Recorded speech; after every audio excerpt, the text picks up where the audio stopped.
غټ اختر ته پوره 15 ورځې پاتې وي او په دغه وخت کې خانګول غوښه خرڅوله او هیچا به ترې نه اخیسته او دی په سبا له بیا د خپل دوکان بل کلي ته ویوړو او اوازونه یې کول: والې خلکه غوښه، والې غوښه، ډېره مزېداره او ښایسته غوښه ده، والې یو ځله مو خوړه نو بیا به نور هم یوسئ.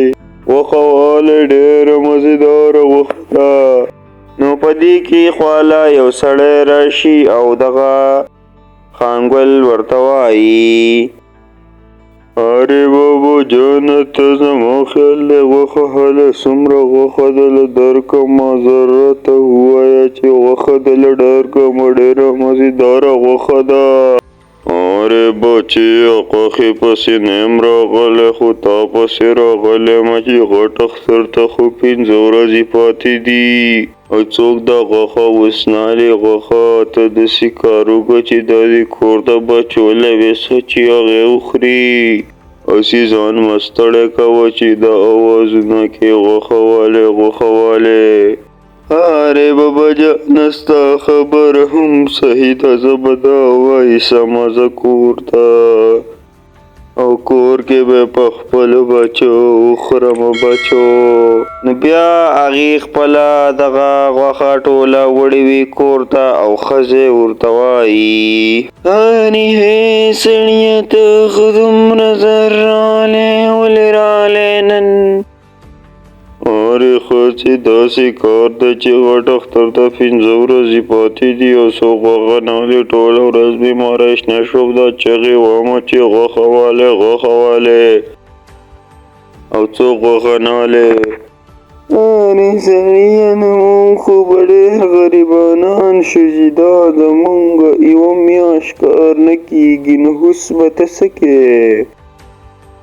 او ماله به اختر له هم چیلې الې خامخا که دې وانه اخیست نو ستا نه چیلې ساتم.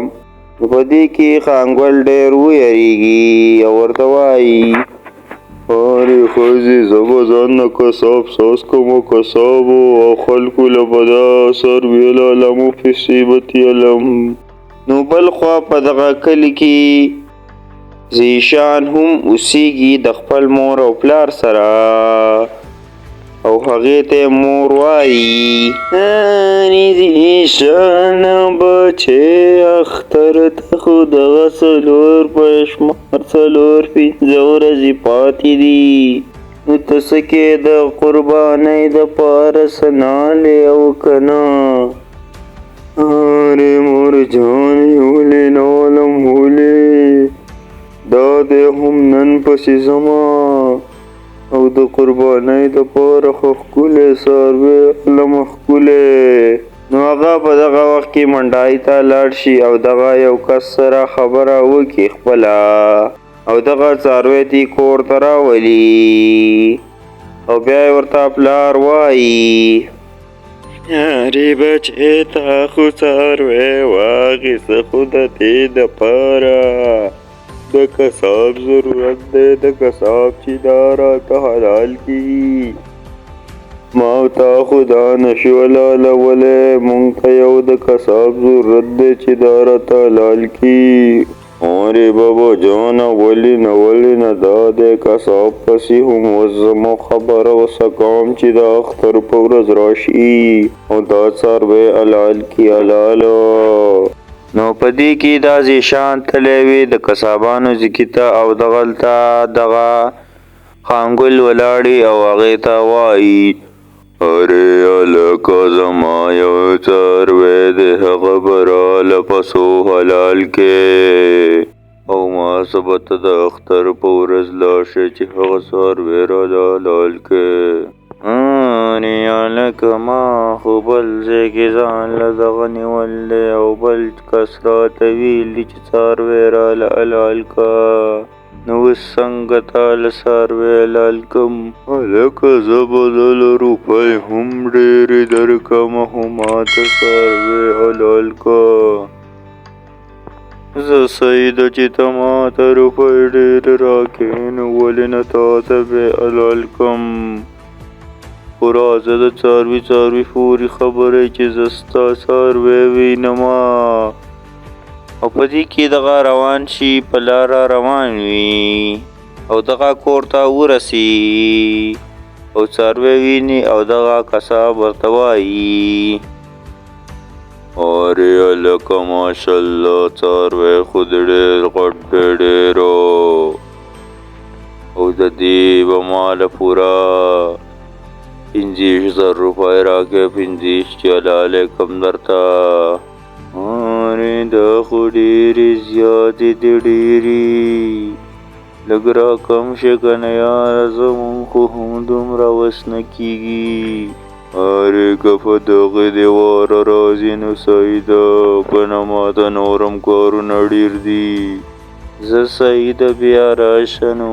او دغه بېرته کور ته تللی وي او دغه ښځې ورته وایي ارې سړیه ځان له دې څه کار وکړو ته که نه تش توقه راپسې راغلې.